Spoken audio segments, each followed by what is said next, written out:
ഇത് ഞാവല. കുറച്ചോ ഞാവൽ തിന്നിട്ടില്ലാത്തവർ തിന്നോ. ഏറ്റവും കറുത്ത ഇത് ഇതിൻ്റെ പിന്നെ ഇത് കൂട്ട് ഏറ്റവും കറുത്തത് നോക്കി എടുത്താലേ പറ്റത്തുള്ളൂ. ഇങ്ങനെ പറിക്കുമ്പോഴേ ഇത് കണ്ടോ, നോക്കി കണ്ടോ. ആ പറിക്കാൻ കേട്ടോ നിങ്ങൾക്ക്, എനിക്കൊരു കുഴപ്പമില്ല.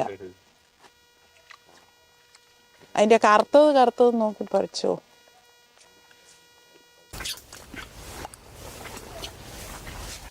ഞാവലിൻ്റെ ട്രീയുടെ ഏജ് അനുസരിച്ചാണ് പഴത്തിൻ്റെ ടേസ്റ്റ്. കഴിച്ചോ, ഇത് ഏറ്റവും ഹൈ ന്യൂട്രീഷ്യസ് സാധനമാണ്. വൈറ്റമിൻ ഒക്കെ പറിച്ചോ, ഇഷ്ടം പോലെ പറിച്ചോ. പഴുക്കാറാകുമ്പോൾ താഴേക്ക് വീഴും. എങ്ങനെ ടേസ്റ്റ് ഉണ്ടെന്ന് പറ്റി എനിക്കറിയത്തില്ല. Try it. അവക്കാഡോ ഇഷ്ടമുള്ളവരാരേലും ഉണ്ടോ? നല്ലതാണോ എന്ന് എനിക്കറിയത്തില്ല. ആണോ? അതിന് നിങ്ങളുടെ അവിടെ കിട്ടുന്നതിൻ്റെ ടേസ്റ്റ് ഉണ്ടോ എന്ന് എനിക്കറിയത്തില്ല. ആണോ? ആ എന്നാൽ പിന്നെ നിങ്ങൾ നല്ലത് തിന്നുവാണെങ്കിൽ, ഇതിപ്പം അത്ര നല്ലതൊന്നും അല്ല. നമുക്കവിടെ കിട്ടുന്നത് എന്തുവാ? നിങ്ങളുടേത് ഞെക്കി പിടിപ്പിച്ച് കിട്ടുന്നതല്ലേ. ഇത് നിങ്ങൾക്ക് കിട്ടുന്ന അവക്കാഡോ ഹ്യൂമിഡിറ്റിയിൽ വളരത്തില്ല.